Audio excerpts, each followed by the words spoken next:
नमस्ते फ्रेंड्स, हार्दिक स्वागत है आप सभी का मेरे इस चैनल पवित्र ज्ञान में। फ्रेंड्स, इस वीडियो में हम बात करने वाले हैं गंगा दशहरा 2020 की। साथ ही हम देखेंगे दसवीं की तिथि कब से कब तक रहेगी और इस गंगा दशहरा का क्या महत्व है हमारे समाज में। साथ ही हम माँ गंगा का अवतरण इस धरती पर किस प्रकार हुआ, इसकी भी चर्चा करेंगे। तो आप बने रहिए मेरे साथ। फ्रेंड्स, अगर आपको वीडियो अच्छा लगता है तो आप वीडियो को लाइक कीजिए और पवित्र ज्ञान चैनल को सब्सक्राइब करना बिल्कुल भी मत भूलिए। फ्रेंड्स, ये जो पवित्र ज्ञान चैनल है यह हर रोज़ एक न्यू वीडियो अपलोड करता है व्रत और त्यौहार से संबंधित। अगर आपको इस तरह के वीडियो चाहिए फ्रेंड्स, तो आप पवित्र ज्ञान चैनल को सब्सक्राइब ज़रूर कीजिए, जिससे मैं कोई भी वीडियो अपलोड करूं तो उसकी नोटिफिकेशन आपको सबसे पहले मिले। आइए हम बात करते हैं गंगा दशहरा 2020 की। दोस्तों, गंगा दशहरा ज्येष्ठ मास की शुक्ल पक्ष की दशमी को मनाई जाती है। ऐसी मान्यता है कि इस दिन माँ गंगा का अवतरण इस पृथ्वी पर हुआ था। इस दिन सभी लोग अपने परिवार की सुख शांति की कामना के लिए गंगा नदी में डुबकी लगाने आते हैं। माँ गंगा के भक्त इस दिन गंगा नदी के किनारे गंगा लहरी, गंगा स्रोत और गंगा सहस्त्र नाम का पाठ कर और माँ गंगा की आरती कर उन्हें प्रसन्न करने की कोशिश करते हैं। दोस्तों, मैं आपको बता रही हूँ गंगा दशहरा 2020 कब है।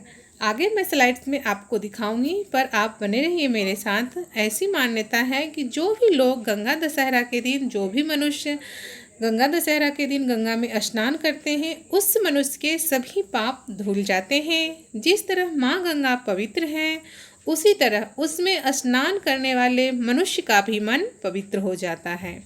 यदि आप इस दिन माँ गंगा के पास स्नान नहीं कर सकते हैं, यानी नदी नहीं जा सकते हैं क्योंकि लॉकडाउन लगा हुआ है और गंगा में स्नान करने आप नहीं जा सकते हैं, आप असमर्थ हैं, तो आप गंगा स्नान आप घर पे ही कर सकते हैं। आपको करना ये है कि अगर आपके घर में गंगा जल है तो थोड़ी सी गंगा जल बाल्टी में रखें और तत्पश्चात उसमें पानी मिलाएं। इस बात का याद रखें फ्रेंड्स कि आप पानी में गंगा जल ना मिलाएं, गंगा जल में पानी मिलाएं और स्नान करें। और उसके बाद जैसे पूजा का विधान है कि माँ गंगा की पूजा की जाती है, तो आप एक मिट्टी का पात्र ले सकती हैं और उस मिट्टी के पात्र में थोड़ा सा गंगा जल भरें और उनको माँ गंगा मानते हुए उसमें पुष्प, अक्षत, दीप, धूप, नैवेद्य जो भी आप पूजा करते हैं श्रद्धापूर्वक, आप इस दिन माँ गंगा की पूजा करें। उनका जो गंगा लहरी पाठ है वो करें, गंगा सहस्त्र नाम का जाप करें। इस तरह से आप अपना पूजा घर पर ही फ्रेंड्स संपन्न कर सकती हैं, क्योंकि लॉकडाउन लगा हुआ है और आप कहीं जा नहीं सकते हैं, तो आप इस तरह से घर पर ही गंगा दशहरा का पूजन करें। यह दिन हमारे जो हिंदू समाज में बहुत ही पवित्र माना गया है, क्योंकि इस दिन कल कल बहती हुई गंगा इस पृथ्वी पर आई है और माँ गंगा के अवतरण से लाखों मनुष्य का सृजन संभव हो पाया है। दोस्तों, एक बात और मैं आपको यहाँ बताती हूँ कि जो गंगा दशहरा का दिन है, इस गंगा दशहरा के दिन दसवीं की तिथि के भी अपने कुछ नियम होते हैं और ऐसा मान्यता है कि जब 10 योग एक साथ बने तो वह बहुत ही शुभ मुहूर्त माना जाता है, बहुत ही शुभ माना जाता है। वह 10 योग क्या है, आगे मैं आपको इस वीडियो में बताऊंगी। पहले हम जान लेते हैं कि माँ गंगा का अवतरण इस धरती पर किस प्रकार हुआ। ऐसी मान्यता है कि माँ गंगा भगवान विष्णु के अंगूठे से निकलती हैं, जिसके कारण जो भागीरथ थे, हमारे जो राम जी के पूर्वज हैं, जिन्होंने घोर तपस्या करके माँ गंगा को इस पृथ्वी पर लाया। भागीरथ के जो प्रयास थे वो प्रयास बहुत ही फलदायी रहा और इस कारण माँ गंगा को भागीरथी भी कहा जाता है। इक्ष्वाकु वंश के राजा सगर भागीरथ और राम के पूर्वज हैं। राजा सगर की 2 रानियां थीं, एक का नाम केसनी और दूसरे का नाम सुमति। रानी सुमति से 60,000 पुत्र हुए और केसनी से 1 पुत्र हुआ। जब राजा सगर ने अश्वमेध यज्ञ प्रारंभ किया तो उन्होंने अपने 60,000 पुत्रों को घोड़ों की सुरक्षा में नियुक्त किया। देवराज इंद्र ने छल पूर्वक घोड़े को चुराकर कपिल मुनि के आश्रम में बांध दिया। राजा सगर के पुत्र जब घोड़े को ढूंढते ढूंढते कपिल मुनि के आश्रम पहुँचे तो उन्हें लगा कि कपिल मुनि ने ही घोड़े को चुराया है। यह सोचकर उन्होंने कपिल मुनि को अपमानित करने का प्रयास किया। ध्यानमग्न कपिल मुनि ने जैसे ही अपनी आंखें खोली, राजा सगर के 60,000 पुत्र वहीं भस्म हो गए।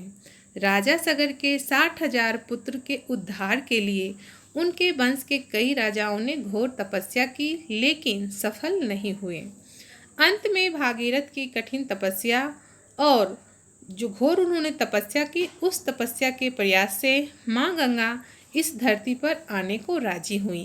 परंतु माँ गंगा का तेज इतना प्रबल था कि पृथ्वी उसे सहन नहीं कर सकता था, जिस कारण भोलेनाथ ने उन्हें अपने जटाओं में धारण कर लिए। इसके बावजूद माँ गंगा का वेग बहुत ही अधिक था, जिससे पृथ्वी पर पेड़ पौधे तथा अन्य प्राणियों का नुकसान हो रहा था। दोस्तों, यहाँ मैं आपको यह बता देती हूँ कि जब माँ गंगा का अवतरण हुआ तो बहुत ही उनका वेग प्रचंड था। यह देखकर ऋषि जानू हुए। हमारे ऋषि जानू को बड़ा क्रोध आया। वे सोचते थे कि कोई असुरी शक्तियाँ हैं ये जो प्राणियों को इस तरह से कष्ट पहुंचा रही है, प्राणियों को नुकसान दे रही है। यह देख उन्हें बहुत क्रोध आया और उन्होंने माँ गंगा को अपने मुख में रख लिया।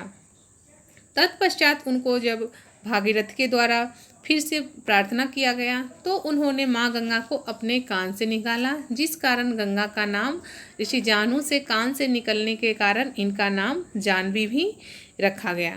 दोस्तों, जो ये गंगा दशहरा का दिन है तो इस प्रकार माँ गंगा का अवतरण की कहानी प्रचलित है हमारे लोक में। जो हमारे हिंदू समाज के लोग हैं वो मानते हैं कि माँ गंगा का अवतरण इस प्रकार पृथ्वी पर हुआ। हमारे शास्त्र में जो वर्णित है उस अनुसार मैं आपको कथा बताई हूँ। अब आइए, मैं जैसे आपको बताई थी कि गंगा दशहरा के दिन 10 योग बनते हैं और उस दिन गंगा में स्नान करने से अत्यंत फलदायी सुखों की प्राप्ति होती है। आइए देख लेते हैं वह 10 संयोग कौन से हैं। गंगा दशहरा शुभ वैदिक गणनाओं के लिए मनाया जाता है, जो विचारों, भाषण और कार्यों से जुड़े 10 पापों को धोने की गंगा की क्षमता को दर्शाता है।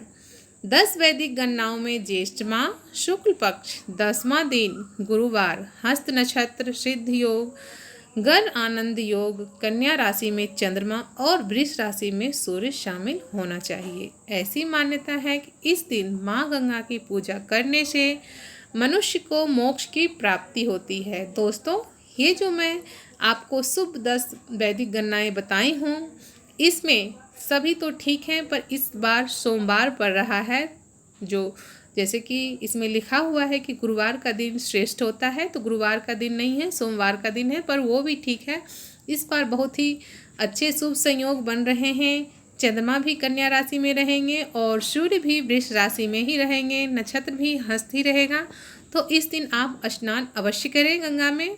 आइए मैं बता देती हूँ आपको कि गंगा दशहरा कब है। दोस्तों, गंगा दशहरा 1 जून को मनाई जाएगी।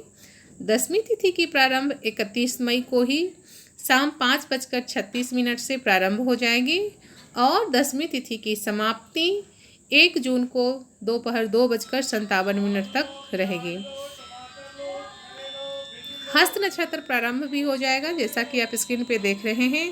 तो 1 जून को 3:01 से सुबह हस्त नक्षत्र और समाप्त होंगी 2 जून को 1:18 तक। उम्मीद करती हूँ फ्रेंड्स कि मैं ये जानकारी दी हूँ आपको जानकारी पसंद आई होगी। अगर इस तरह के वीडियो आपको पसंद आते हैं तो please like, share and subscribe. Thanks for watching. Good bye and take care friends.